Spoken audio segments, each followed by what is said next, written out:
It's very strange to be preparing this speech in this fashion. This time last year, I was hobbling onto the stage with a broken foot. I think I should have seen it as a portent for the future. Inspection in January, followed by a world pandemic in February. Happily, we have survived both so far. Our inspection was a success, and we have been able to educate our pupils remotely throughout lockdown. I cannot think of a more extraordinary year in education than this one. I cannot conceive of how the needs of the nation's children also became so lost in it. Yet I want to say how incredibly proud the college is of all the girls who handled the disappointments and challenges of the last academic year with incredible determination, calmness, maturity and dignity. While I understand the need for the lockdown for the nation's well-being and the unnavigated waters we still travel in, as a head trying to manage a school community's well-being, I have found the decisions of the government at times totally illogical and very difficult to comprehend, and certainly almost impossible to work with. In the end, I resorted to second-guessing and applying a risk-averse approach to our safeguarding. As a result, we found ourselves one step ahead of government advice. Leadership is about a vision and delivering that vision while bringing people with you.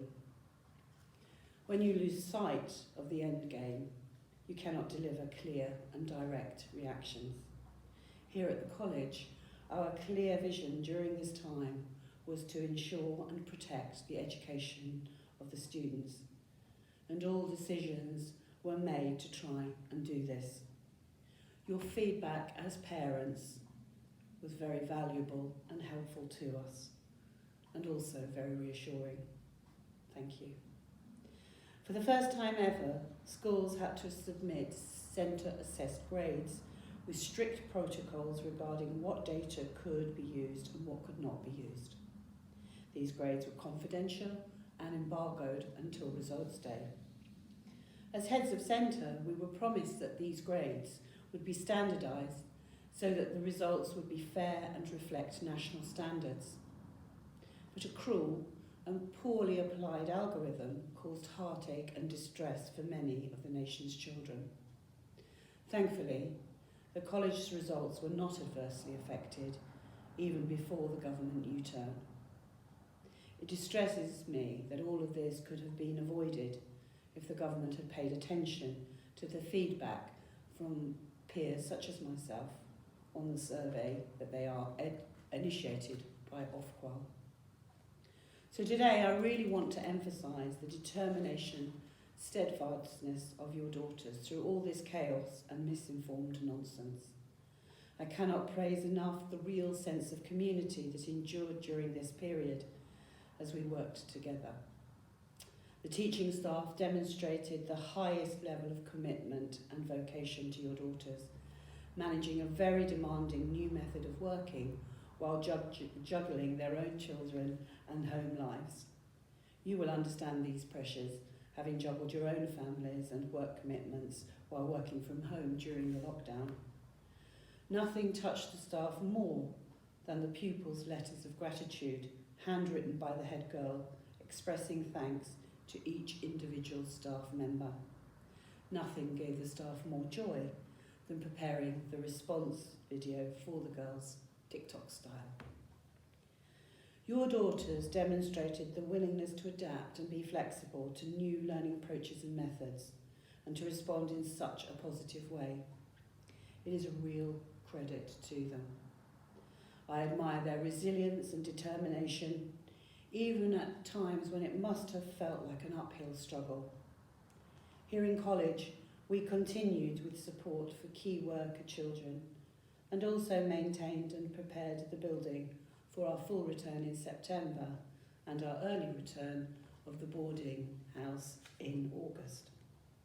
Here we are now, teaching and learning with masks and screens, sanitisers, one-way systems, seated in factory rows, and avoiding unnecessary contact.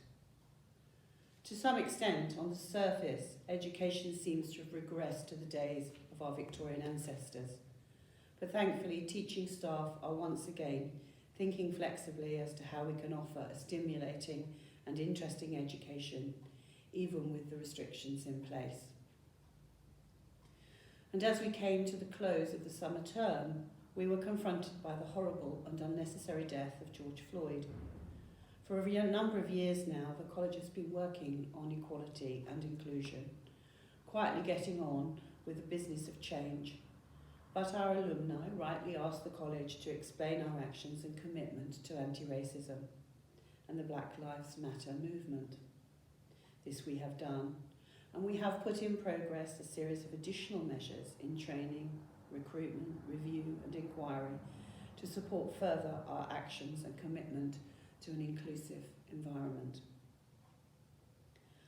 I would finally like to take this opportunity to thank you all as parents, to thank the Old Girls Association and the Parents Association for all their support.